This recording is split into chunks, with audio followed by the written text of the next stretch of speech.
ఓం నమ శివాయ పరబ్రహ్మ పరమాత్మ నమః జగత్తుత్పత్తి స్థితి ఫలయ బ్రహ్మ హరిహరాయ త్రిగుణాత్మే సర్వగతిగామి దర్శ దత్తాత్రేయ నమసంతిని సిద్ధి కురు కురు కురు కురు స్వహ. ప్రజలందరికీ నమస్కారము. శ్రీ క్రోధినామ సంవత్సరం 2024 డిసెంబర్ మాసం ధనుస్సు రాశి ఫలితాలు. ఈ ధనుస్సు రాశులు ఉండవలసిన వాళ్ళకి స్థితిగతులు ఎలా ఉన్నాయి, నక్షత్ర గడియలు ఎలా ఉన్నాయి, యోగ గడియలు ఎలా ఉన్నాయి అనేది మనం చెప్పబోతున్నాం. మరి ఈ రాశి వాళ్ళకి మూలా నక్షత్రము 1, 2, 3, 4 పాదములు, పూర్వభద్ర నక్షత్రము 1, 2, 3, 4 పాదములు, ఉత్తరాపాద నక్షత్రము 1వ పాదము కలిస్తేనే ధనుస్సు రాశి ఫలితాలు. ఈ ధనుస్సు రాశి వాళ్ళకి ఆదాయం 11, ఖర్చు 5, రాజపూజిత 7, అవమానాలు 5. మరి ఈ ధనుస్సు రాశి వాళ్ళకి తెలివితేటలు, ఆలోచన విధానము చాలా పెద్దగా ఉంటుంది. చూసేదాని వరకు అమాయకుల్లా కనబడుతుంటారు, ఏమీ తెలియదని అనుకుంటారు జనాలు. కాబట్టి వీళ్ళకి ముందే జాగ్రత్త చేసుకుంటారు. 10 రోజులు ముందే వాన వస్తుందంటే వీళ్ళ గొడుగు తయారు చేసుకొని పెట్టుకుంటారు ముందే. అలాంటి మనస్తత్వము, ఆలోచన విధానము చాలా విధానంగా కనబడుతుంది. మనస్తత్వం కూడా చాలా బాగుంది. మరి ఇలా ఈ జాతకంలో ఉండవలసిన వాళ్ళకి ఎక్కడికి పోయినా కూడా స్త్రీ వల్ల మంచి అదృష్ట యోగం అనేది కనబడుతుంది. కానీ స్త్రీ జాతకంలో ఒకటే రాంబాణం మాదిరిగా ఒకటే భార్య, ఒకటే స్త్రీ వలన ఇలా జీవితమే మార్పు వస్తుంది. పెద్ద పెద్ద పనులు, పెద్ద పెద్ద కార్యక్రమాలు సాధిస్తారు. కాబట్టి ఒక పురుషుడు వెనకాల ఒక స్త్రీ వల్ల, ఒక స్త్రీ ఉందనుకోండి, వాడు గొప్పగా ఏదైనా సాధించగలుగుతారు. కాబట్టి అందువల్ల వీళ్ళు చేయాల్సిన కార్యక్రమాల్లో కూడా కొన్ని దగ్గరికి వచ్చి దూరం అయిపోతుంటాయి. ఏ కార్యక్రమం అనుకోగానే దగ్గరకు వస్తుంటుంది, దూరం అయిపోతుంటుంది.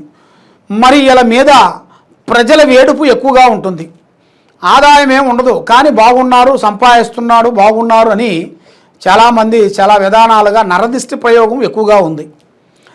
మరి ఇలా జాతక విధానంలో చూసుకుంటే, చదువు పరంగా చూసుకుంటే చిన్న వయసు నుంచి చాలా కష్టపడుకుంటూ పోరాడుకుంటూ ఒక స్థాయిగా వస్తుంటారు వీళ్ళు. మరి ఒక స్థాయికి వచ్చిన తర్వాత వెతుకుదల గురించి, డెవలప్మెంట్ గురించి ఆలోచన చేస్తుంటారు. మరి డెవలప్మెంట్ గురించి చేసేదానికి వీళ్ళకి మెయిన్గా పెట్టుబడి కావాలిగా. ఆ పెట్టుబడి లేక మధ్యలోనే బ్రేక్ అయిపోతుంటారు వీళ్ళు. ఎందువల్ల అంటే వీళ్ళ చేతిలో డబ్బులు కానీ, పెట్టుబడి కానీ, మరి పెట్టుబడి సంబంధించిన వాళ్ళు ఎవరన్నా స్నేహితులు కానీ, మిత్రులు కానీ, బంధువులు కానీ ఎవరన్నా ఉన్నారనుకోండి, మరి వీళ్ళకి పెద్ద స్థాయికి వెళ్ళిపోతారు, గొప్పవాళ్ళు అవుతారు.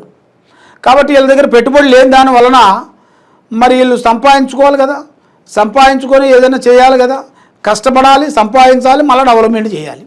ఆ విధంగా కనబడుతుంటుంది. మరి ఇలా జాతక విధానంలో ఆ విధంగా ఉంది. మరి భార్యాభర్తల సమస్యలో చూసుకుంటే కొన్ని సమస్యలు కొన్ని ఎదురవుతున్నాయి. భార్యాభర్తల మధ్యలో కొన్ని గొడవలు, చికాకులు, ఇబ్బందులు, కొన్ని మానసికమైన ఇబ్బందులు కొన్ని ఎదురవుతున్నాయి. కాబట్టి దాంట్లో కొంత జాగ్రత్త కొంచెం తీసుకొని కొంచెం శ్రద్ధగా తీసుకుంటే బాగుంటుంది. మరి వ్యవసాయ పరంగా చూసుకుంటే మంచి అదృష్ట యోగం అనేది ఇలా జాతకంలో కనబడుతుంది. వ్యవసాయం అనేది ఇలా పేరులో చేశారనుకోండి, 100% వీళ్ళకి మంచిగా కలిసి వస్తుంది. ఏ వ్యాపారం, ఏ పని చేసినా, వ్యవసాయం విషయంలో కూడా ఏ పంట వేసినా కూడా అవలేలగా వీళ్ళు సాధించగలుగుతారు. దాంట్లో అభివృద్ధి వచ్చే యోగం అనేది ఇలా జాతకంలో చాలా విధానాలుగా కనబడుతుంది. మరి ప్రేమ విషయం విధానాల్లో చూసుకుంటే ప్రేమలో వచ్చేసి వీళ్ళకి చాలా విధానాలుగా మంచి అదృష్టము. వీళ్ళు ప్రేమించిన స్త్రీలు కానీ, ప్రేమించిన పురుషులు కానీ వీళ్ళ ఇద్దరి వలన, అంటే ఆడవాళ్ళకి మగవాళ్ళు, మగవాళ్ళకి ఆడవాళ్ళు. కాబట్టి ఇప్పుడు ఆడవాళ్ళే ఈ రాశి బలంలో ఉన్నారనుకోండి, మగవాళ్ళకి, ఎందుకంటే వాళ్ళకి ధనుసు రాశి ఉందనుకోండి, మగవాళ్ళ నుంచి వాళ్ళకి అదృష్ట యోగం ఉంటుంది. ఎందువల్లంటే స్త్రీ నుంచే కాదు, పురుషుడి నుంచి కూడా ఉంటుంది. ఒక స్త్రీ వెనకాల పురుషుడు ఎలా ఉంటాడో, ఒక స్త్రీ వెనకాల కూడా ఒక పురుషుడు ఉంటాడు. ఆ విధంగా ఇలా జాతక విధానాల్లో కనబడుతుంది. మరి వీళ్ళకి విద్యాపరంగా కూడా పెద్ద పెద్ద విద్యలు పూర్తి చేసుకోవాల్సిన యోగం అనేది చాలా వరకు ఉంది. కొన్ని విదేశాల ప్రయాణాలు, పెద్ద పెద్ద కార్యక్రమాలు పూర్తి చేసే యోగం ఉంది. మరి రియల్ ఎస్టేట్ విధానాల్లో చూసుకుంటే పెద్ద పెద్ద పనులు, పెద్ద పెద్ద కార్యక్రమాలు చేయాల్సింది ఈ నెలలో, ఈ డిసెంబర్ నెలలో వీళ్ళకి మార్పులు కొన్ని రాబోతున్నాయి.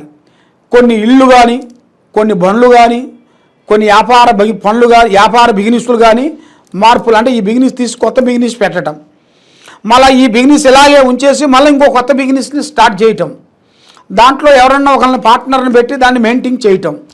ఆ విధంగా ఇలా జాతక విధానాల్లో మంచిగా కలిసి వచ్చే యోగం అనేది ఈ యోగంలో కనబడుతుంది. మరి మెయిన్గా ఇలా జాతక విధానాల్లో చూసుకుంటే ముఖ్యంగా వీళ్ళు చేసే పనిలో డబ్బు విశేషాల్లో నిలకట అనేది ఉండలేదు. డబ్బు అనేది నిలబడతలేదు. ఎంత సంపాదించినా డబ్బు నిలబడకోకుండా మానసికంగా చాలా వరకు మైండ్ డిస్టర్బెంట్ అవుతుంటారు. మరి ఇంత కష్టపడ్డా ఎందుకు రావట్లేదు, నాకు కారణం ఏమిటి, మరి ఏమిటి లోపం, నా లోపమా, నా భార్య లోపమా, మా పిల్లల లోపమా, ఎక్కడి నుంచి వచ్చిందా అని సతమతం అయిపోతుంటారు. కాబట్టి వీళ్ళకి ఆర్థిక ఇబ్బందులు చాలా కనబడుతున్నాయి. ఆర్థిక ఇబ్బందులు మామూలు ఇబ్బందులు కావు, చాలా ఇబ్బందుల్లో ఉన్నారు. కాబట్టి ఈ ఇబ్బందుల్లో నుంచి ఇలా బయటపడాలంటే వీళ్ళ మీద ఉండాల్సిన దోషాలు కొన్ని కనబడుతున్నాయి. ఒకటి నాగదోషము, ఒకటి కన్ను దిష్టి, ఒకటి గర్భదోషం. గర్భదోషం అనగా సంతాన దోషం అంటారు. ఎందుకంటే వీళ్ళకి సంతానం రాకోకుండా సంతానం వచ్చినట్టుగా వచ్చి ఆగిపోవటము, అబార్షన్ కావటము, ఇబ్బంది కావటము, అలాంటి కొన్ని జరుగుతుంటాయి. కొన్ని కారణాల వలన వాళ్ళకి ఆ సంతానం వచ్చిన సంతానం కూడా రాకోకుండా వచ్చిన దాన్ని కూడా తీసేసే పరిస్థితి వస్తుంది. ఎందుకంటే వాళ్ళు చేసే ఉద్యోగాలను బట్టి, వాళ్ళు చేసే పనులు బట్టి ఇప్పుడు వచ్చిన సంతానం రావాలని చాలామంది కోరుకుంటారు. వచ్చిన సంతానం తీసేస్తుంటారు వాళ్ళు. ఎందుకని వాళ్ళ మీద ఉండాల్సిన కొన్ని గ్రహాలు, నాగగ్రహాలు కొన్ని పట్టుకొని నాగసర్ప గ్రహాల వలన వాళ్ళకి ఆ దోషాల వలన చాలా సతమతం అయిపోతుంటారు. మరి ఆ దోషాలన్నిటికీ మరి ఏం చేస్తే బాగుంటుందండి అని మాకు చాలామంది చాలా విధానాలుగా ఫోన్లు చేస్తుంటారు. చాలామంది చాలా విధానాలుగా మాకు ఫోన్ చేస్తుంటారు. మరి వాళ్ళ మీద ఉండాల్సిన కొన్ని దోషాలకి కొన్ని శాంతం చేయాలి, కొన్ని హోమాలు చేయాలి. ఆ హోమాలు కానీ తప్పకుండా చేస్తే వాళ్ళ మీద ఉండాల్సిన దోషాలు పటాపంచలే వెళ్ళిపోతాయి. వాళ్ళ ఆరోగ్యం బాగుంటుంది, సంతానం బాగుంటుంది, వాళ్ళ బిజినెస్ బాగుంటుంది, వాళ్ళ వ్యవసాయం బాగుంటుంది. వాళ్ళు ఏ పని చేయాలనుకుంటున్నారో ఆ పనిలో వాళ్ళు 100% కంపల్సరీ అభివృద్ధి పొందే యోగం అనేది వాళ్ళ జాతకంలో కనబడుతుంది. మెయిన్గా పూజా బలంలో చూసుకుంటే వీళ్ళకి ప్రతి బుధవారం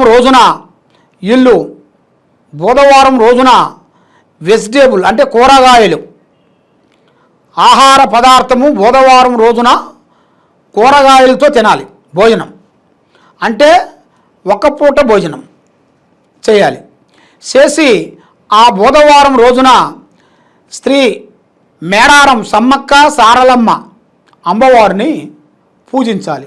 బుధవారం రోజున తలస్నానం చేసి పొద్దున తలస్నానం చేసేసి ఆ అమ్మవారికి బంగారం అంటే ఆమెకి ఇష్టం. బంగారం అనగా మన బంగారం పెట్టాలంటే ఏమిటో అనుకుంటాం. బంగారం పెట్టాలంటే బంగారం కాదు. బంగారం అంటే అక్కడ ఆమెకి బెల్లం. ఆ బెల్లాన్ని మీరు 2 గడ్డలుగా తెచ్చేసి 2 కొబ్బరికాయలు తెచ్చుకొని మన ఇంట్లోనే ఆమె పటం ఉంటే పటం పెట్టుకోవాలి. ఆమె పటం లేకపోకుండా ఉందనుకోండి, మన దగ్గర ఒక పూజా మందిర్లోనే ఒక ఆకును తెచ్చి ఆ ఆకులో నవధాన్యములు పోయాలి. నవధాన్యాలు బియ్యము దాంట్లో పోసేసి దాంట్లో 2 బెల్లం గడ్డలు పెట్టేసి ఆ అమ్మవారికి 2 కొబ్బరికాయలు కొట్టి తలస్నానం చేసి ఒక్క పూట భోజనం చేసి ఆకుకూరలతో తినాలి. తినేసి ఆ అమ్మవారు సమ్మక్క సారక్క అమ్మవారిని మనస్ఫూర్తిగా అనుకోవాలి. ఏ కోరికైనా కూడా ఒక కోరిక అనుకున్నారనుకోండి, సంతానం రావాలి అని అనుకున్నాను అలాగే మొక్కాలి. ఉద్యోగం రావాలని అనుకోవాలనుకోండి, ఉద్యోగం రావాలని మొక్కాలి. ఒక అమ్మాయిని ప్రేమిస్తున్నాను, నాకు ఆ ప్రేమ నాకు సక్సెస్ కావాలనుకోవాలనుకోండి, అదొకటే అనుకోవాలి, ఇంకేం లేదు అనుకోకూడదు. ఇక అది ఏది అనుకున్నా ఒకటే అనుకోవాలి. అనుకొని ఆ అమ్మవారికి పూజ చేసి ఆ కొబ్బరికాయలు కొట్టి ఆ పూజ మీరు పెట్టారు కదా ఆ ప్లేట్లో కొబ్బరికాయ కొట్టేసి అక్కడ దీపారాజన వెలిగించాలి. ఒక దీపం వెలిగకూడదు, 2 దీపాలు వెలిగించాలి. అది ఆవు నూనె, నువ్వుల నూనె, ఆ 2 నువ్వులతోని పెట్టి దీపారాజన చేసి అమ్మవారిని మొక్కాలి. మొక్కి మాకు అనుకున్న కోరిక నెరవేరింది కావాలని మీరు మనస్ఫూర్తిగా అనుకోవాలి. అనుకున్న తర్వాత నెరవేరిన తర్వాత మీరు తప్పకుండా అమ్మవారికి ఒక ముడుపు కట్టాలి. ముడుపు అనగా పసుపు గుడ్డలో మీ చేతుకుంటం 3 దోశలు బియ్యం వేసి మూట కట్టాలి. ఒక ఎర్రటి గుడ్డలో 3 దోశలు బియ్యం వేసి ముడుపు కట్టాలి. ఆ 3 దోశలు బియ్యం వేసిన తర్వాత దాంట్లో ₹1 పావల, ఇప్పుడు పావల అంటే తెలియదు కదా, ₹1 ఒక ఆటాన దాంట్లో పెట్టాలి. పెట్టేసి దాంట్లో ఒక తమలపాకు, ఆ తమలపాకులో 9 గవ్వలు, లక్ష్మీ గవ్వలు, తెల్లటి లక్ష్మీ గవ్వలు, 9 లక్ష్మీ గవ్వలని తెచ్చుకొని దాంట్లో వేయాలి. ఆ 9 ఆ గవ్వలను తెచ్చుకొని 4 గవ్వలు దీంట్లో ఒక దాంట్లో వేయాలి, ఒక దాంట్లో 5 గవ్వలు వేయాలి. వేసేసి పసుపు కుంకుమ వేసి మూట కట్టేసి మీ పూజా మందిరంలో పెట్టుకోవాలి. అమ్మవారిని సమ్మక్క సారలమ్మని తలుచుకొని మీరు ఆ ముడుపు కట్టి పెట్టుకోవాలి. మీరు అనుకున్న కోరిక ఒకటి అవుతుంది కదా, ఆ కోరిక అయినప్పుడు మీరు తప్పకుండా మేడారం వెళ్ళి ఆ అమ్మవారి ముడుపుని అమ్మవారికి చెల్లించేసేసి రావాలి. వస్తే మీకు మీద ఉండాల్సిన అష్ట కష్ట దరిద్ర దోష నివారణ పటాపంచలైపోతాయి. ఆరోగ్యాలు బాగుంటాయి, మనసు శాంతిగా ఉంటుంది, లక్ష్మి నిలబడుతుంది, ఏ కార్యక్రమం చేసినా మీకు విజయవంతం అవుతాయి. కాబట్టి మా అమ్మవారు సమ్మక్క సారలమ్మ కాబట్టి మీకు ఏ సందేహాలు ఉన్నా కూడా ఈ కింద ఉండాల్సిన నెంబర్కి మాకు సంప్రదించినట్టుగా అయితే మీ జాతకాన్ని బట్టి, మీ యోగాన్ని బట్టి, మీ నక్షత్రాన్ని బట్టి, మీ మొగరాశిని బట్టి మీకు జాతక చక్రం వేసి మేము ఏ ప్రాబ్లం ఉన్నా, మీ ఇంట్లో ఏ దోషాలు ఉన్నా ఏదున్నా కూడా మేము దివ్య దృష్టితో చూసి మీకు అమ్మవారి విషయాలన్నీ చూసి మేము చెప్పగలుగుతాం. సర్వే జనా సుఖినో భవంతు. ఓం నమః శివాయ.